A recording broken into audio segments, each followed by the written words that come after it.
Good morning, colleagues. I want to um, I want to tell my colleagues from the digital learning group that I look at their magazine with great enthusiasm. I find some very interesting articles there, and I also find that there's a lot of information about what are the new instruments available in IT-based learning. And I'm very happy that the group is not only interested in publishing a magazine, but also creating a forum and workshops, get-togethers to discuss the issue of how to involve ICT tools into education, both at the school level and at the higher education level. My very dear friend, Professor Pillai, has given you a very broad and very thoughtful introduction. Introduction is not the right word. An overview of what is happening in higher education. I'm sure all of you are also very keen observers of what is going on in India's desire to be a very well educated and very well informed and very knowledgeable society. Well, I would just make a few points. One is that our education system in the country is a bit like Karol Bagh market. There are universities with 300 colleges attached to them. There are some colleges which are becoming autonomous now. With some great wisdom, which I don't see wisdom in that, but there must have been something which prompted us to create engineering institutes separate from the universities. In our wisdom, we created separate agricultural universities, even though we got the inspiration from land grant schools in the United States. There is no agriculture university in the United States, standalone. But we created many. We have state universities, which is okay. We have central universities, which is fine. But in terms of size and specialization, we never followed the concept of a comprehensive university as it exists in the West, particularly in the United States and Britain. Now, the most of the world's great universities are comprehensive universities. There may be some like MIT which keep social sciences a little bit out or languages out, but even they have a very broad spectrum of education as compared to our standalone institutes that we have created in India. So we have ended up with Delhi University with 30,000 students in postgraduate education. Compare it with the world's top universities. Some may have 30,000 students, but that will include engineering, that will include undergraduates, that will include postgraduates and PhDs. We have 30,000 students only at the postgraduate level. We have 150,000 students at the undergraduate level in classroom teaching, and I am not including the medical schools and the engineering schools, which are with us, but there is no linkages in terms of intellectual activity. They are there as standalone. Medical schools are there as standalone. In fact, there is very little interaction with medical researchers and the so-called basic sciences researchers, where University of Delhi has made a reasonable mark. So what I'm trying to say is that we have a very unique model which doesn't exist anywhere in the world when we look at the top 200 universities globally by Time Survey or Shanghai Gentoo Survey. I won't go into why we did it. I think a lot of it is out of anxiety. A lot of it is based on competitive politics. If you say we are going to start 30 new universities, 20 new IITs, it makes a bigger bang than you are saying we will start half a dozen national universities, which will be comprehensive universities. It will make news as big as saying, look, IIMs we already know are there, so that model can be extended. IITs we know are already there. But the comprehensive university has gone out of our radar. Where does Delhi University stand on it? I'm going to speak a little bit about my own university. Not to tell you that it is world's greatest university. You probably know more about Delhi University reading in the newspapers what happens and so on and what's going on. But it is a university which the whole country looks at. People from all over the country come to study at Delhi University. Maybe not so much from the south, but certainly from eastern part of India, from central parts of India, from the north. It is a university which attracts a lot of attention. Whatever you do at Delhi University is looked at by other universities also very closely because it is situated in the capital of the country. Also, it happens to that in the survey which was conducted, that which universities have done research which is globally recognized, research which is published in peer-reviewed journals, Delhi University came at the top. That surprised me. That shows to me, or that told me, that look, we are still alive, even though in the last 3-4 plans, the University of Delhi was getting on average about 18 to 19 or 20 crores for developmental work. In spite of that deprivation, there are people who are running, there are research scholars who are going to the libraries, they are writing, they are doing their experiments, they are publishing something and contributing to the corpus of knowledge and also producing people who would be the future teachers of the country.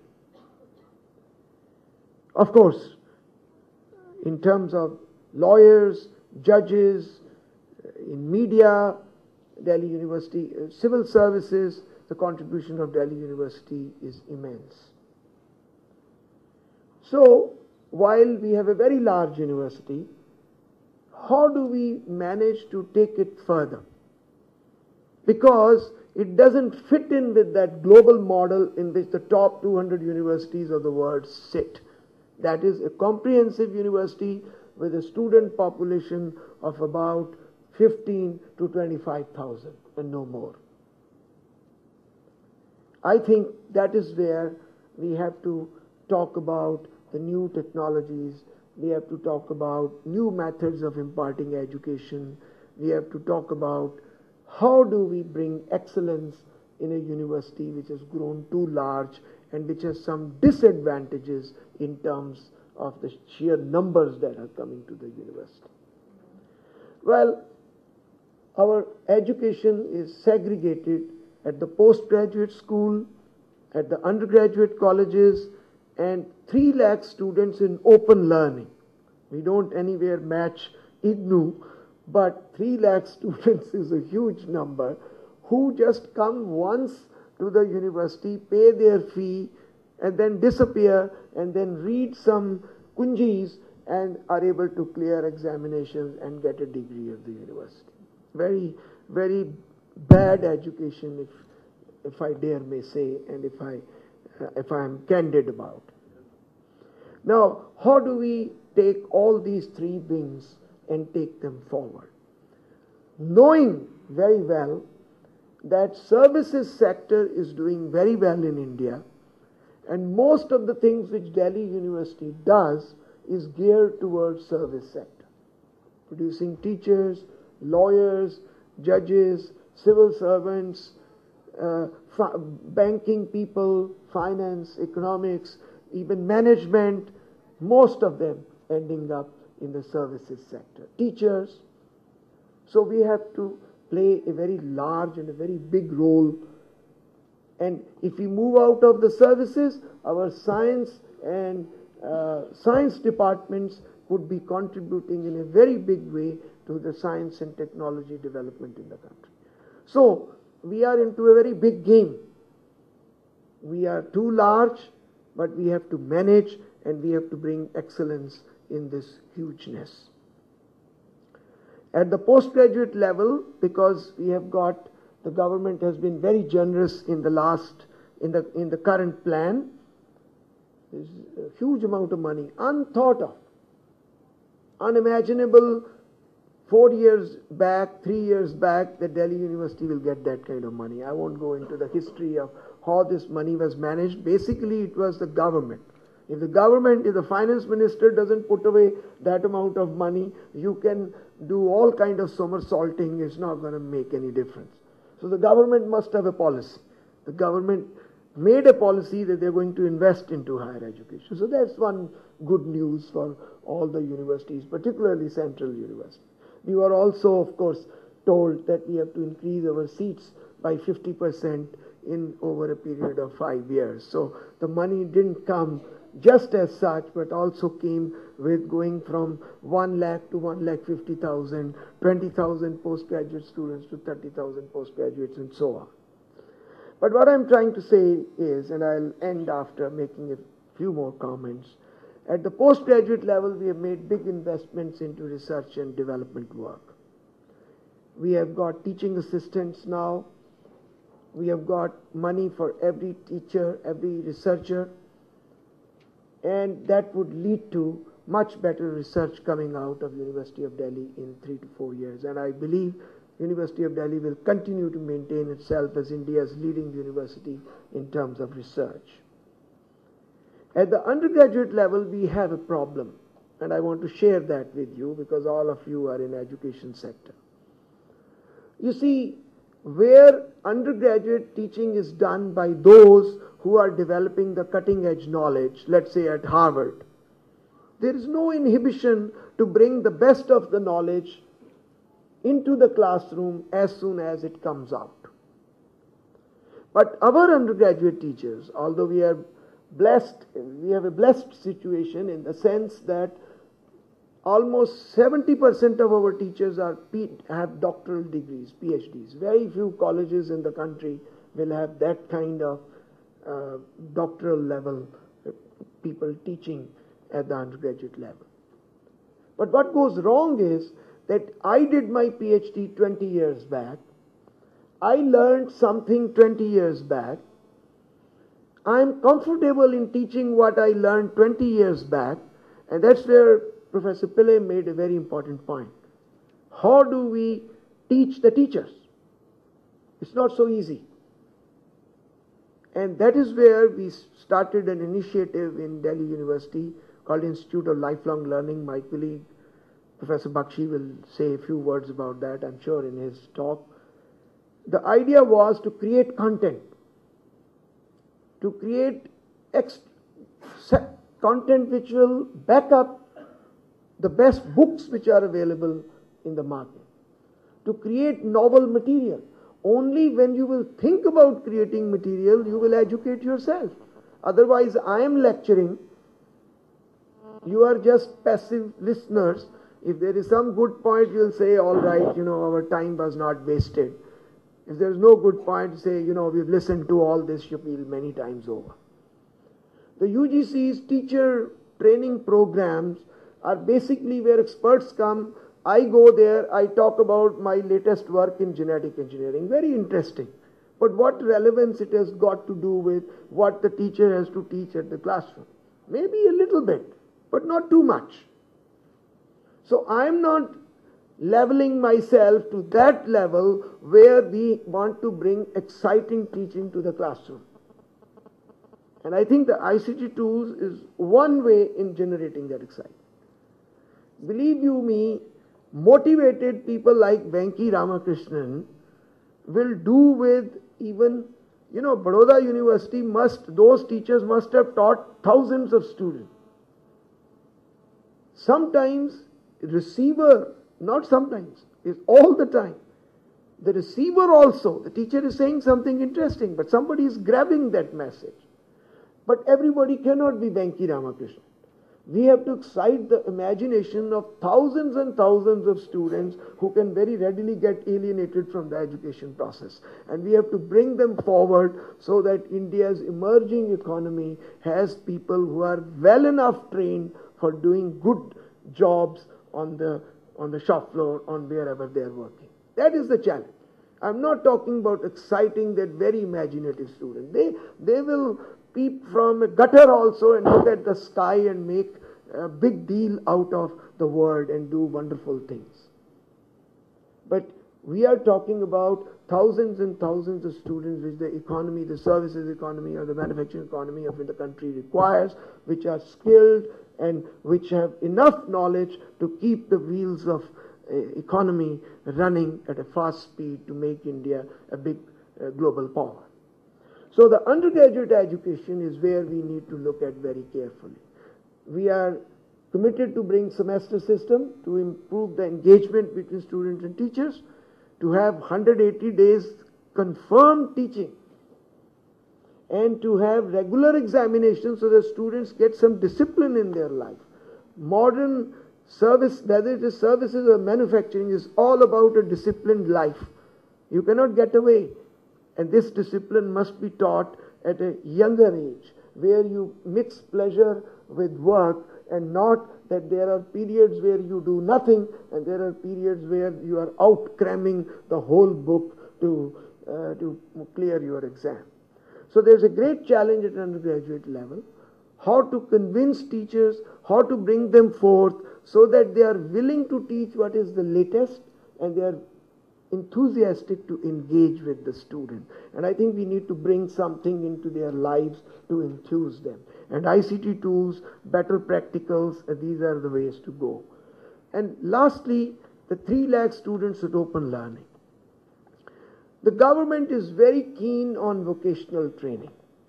But by mindset, we don't like this whole idea of vocational. We are basically pen and paper type of people, or maybe a lot of argumentation and all that. We are not really, if there are skilled people, they remained actually on the fringes of our society in terms of economic benefit. The artisans, people who wave magic in clothes in India. These are all self-taught people.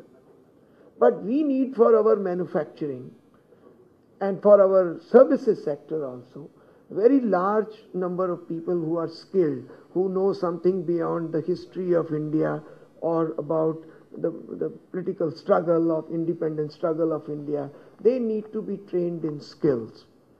The government has a policy. We ran a small sort of experiment in Delhi University at Keshav Mahavidyalaya, where we converted an old college building into a skill learning center, where 3-month to 6-month courses are running in collaboration with industry.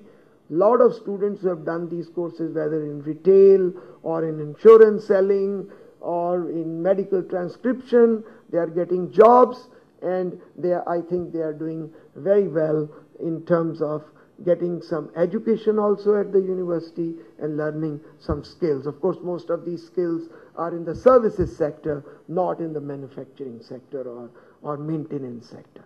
But I think that's an area which we should get into, and I hope the government would really put some money into vocational training.